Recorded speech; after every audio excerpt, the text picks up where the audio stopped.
Al-Quran Surat Al-Baqarah ayat 251.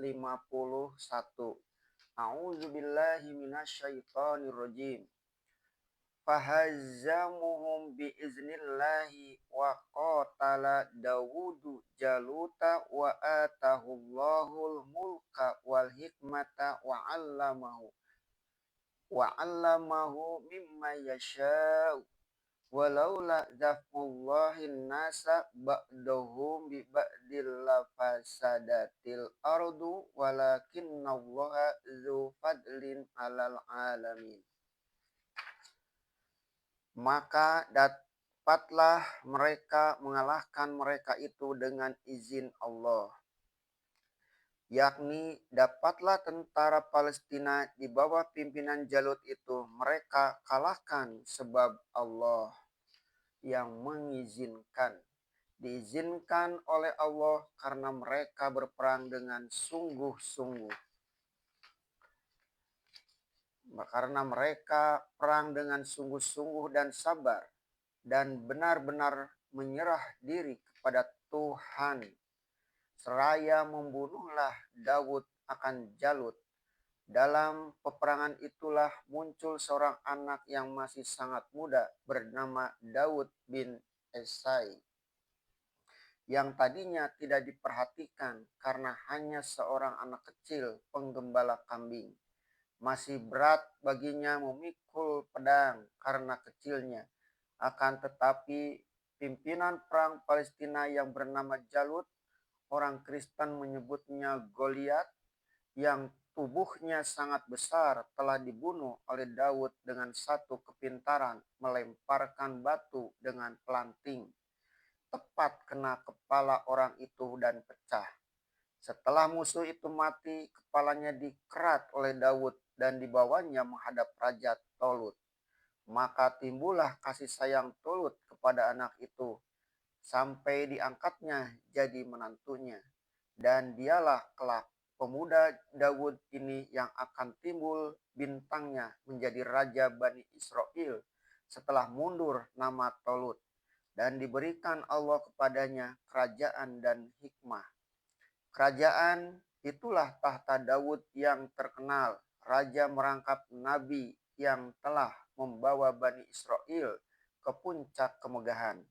Hikmah ialah karena kepadanya diturunkan sebuah zabur atau mazmur untuk memuja Allah yang penuh dengan kata-kata hikmah.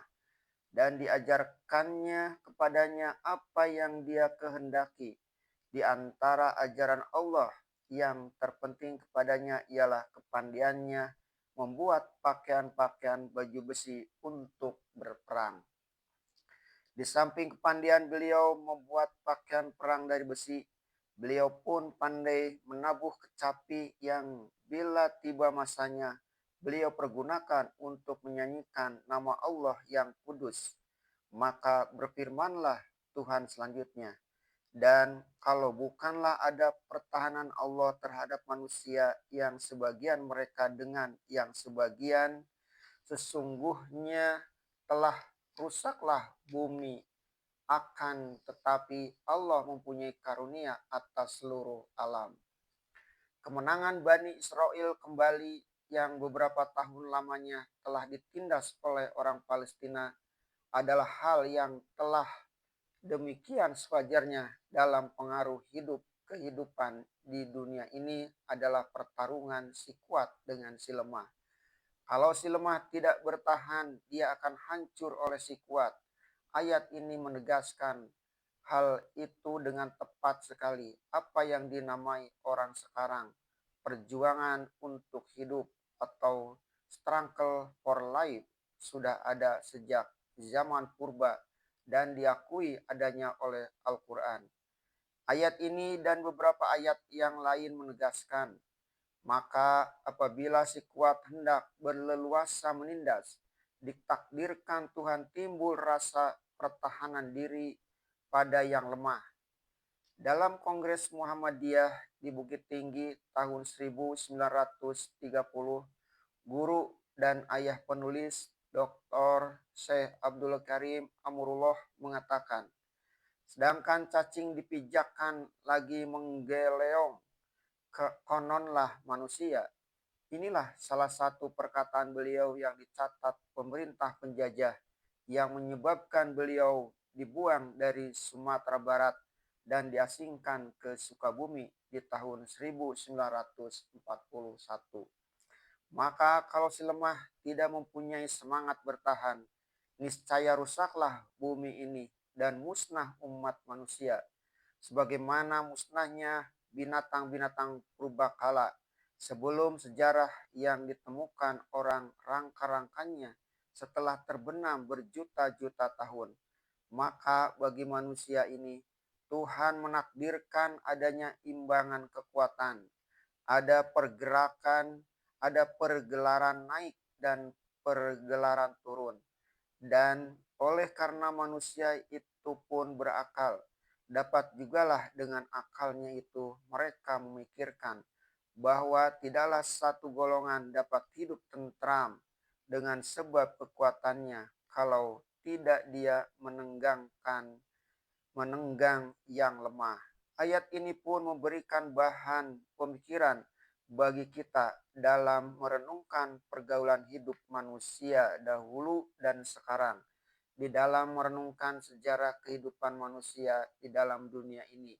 Dan kalau bukanlah ada pertahanan Allah terhadap manusia yang sebagian mereka dengan yang sebagian, sesungguhnya telah rusaklah bumi.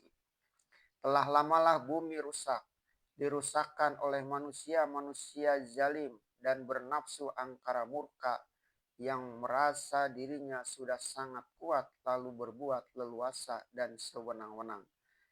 Di dalam sejarah yang diriwayatkan oleh ayat ini, terdapatlah betapa besarnya kerusakan yang dibawakan oleh Jalut, pemimpin Palestina, menindas dan menginjak-injak Bani Israel. Untuk melawannya, Bani Israel perlu mempunyai raja atau pemimpin baru yang bersemangat, yang mempunyai syarat-syarat sebagai pemimpin. Akan tetapi, perang keputusan ditentukan oleh suatu hal yang tidak termasuk taksiran manusia. Kekalahan bangsa Palestina akhirnya bukan ditentukan oleh Tolut, melainkan oleh seorang anak kecil bernama Daud. Dengan batu berajut dilemparnya Jalut dari jauh sehingga pecah kepalanya. Siapa yang menyangka bahwa Jalut yang gagah perkasa, yang tubuhnya tegap tinggi besar itu akan kalah oleh seorang budak kecil. Dahulu dari itu telah kejadian pula pada Musa menghadapi Fir'aun. Siapa yang menyangka bahwa anak angkat si Fir'aun sendiri yang akan meruntuhkan kekuasaannya. Di mana-mana dalam sejarah dunia selalu terdapat kekuatan yang merusak. Akan tetapi di dalam sejarah pula tersebut bahwa kekuatan yang merusak itu akhirnya dipecah dan dihancurkan oleh kekuatan yang tadinya disangka lemah, yang tadinya tidak disangka-sangka. Inilah yang diisyaratkan oleh ahli sejarah Inggris yang terkenal di zaman ini, Arnold Toynbee, bahwa tiap-tiap ada tantangan pasti ada jawaban, tiap-tiap ada challenge pasti ada respons. Peraduan di antara tantangan dan jawaban itulah yang menimbulkan keseimbangan, sehingga tenaga perusakan bisa dibatasi. Untuk memahamkan ayat ini lebih dalam lagi, ingat dan bacalah kembali ayat 204 sampai 206 yang telah kami tafsirkan di atas tadi. Di ketiga ayat itu diterangkan tentang setengah manusia besar omong, berani bersumpah menyebut nama Allah, padahal dia adalah musuh paling besar. Kalau dia berkuasa, dia pun berjalan di atas bumi membawa kerusakan dan merusak binasakan tanam-tanaman dan ternak. Padahal Tuhan tidak menyukai kerusakan. Dan kalau ditegur, merasa banggalah mereka dengan dosa sehingga jahanamlah tempat orang yang seperti ini. Ini adalah contoh dari tengah manusia yang merusak. Akan tetapi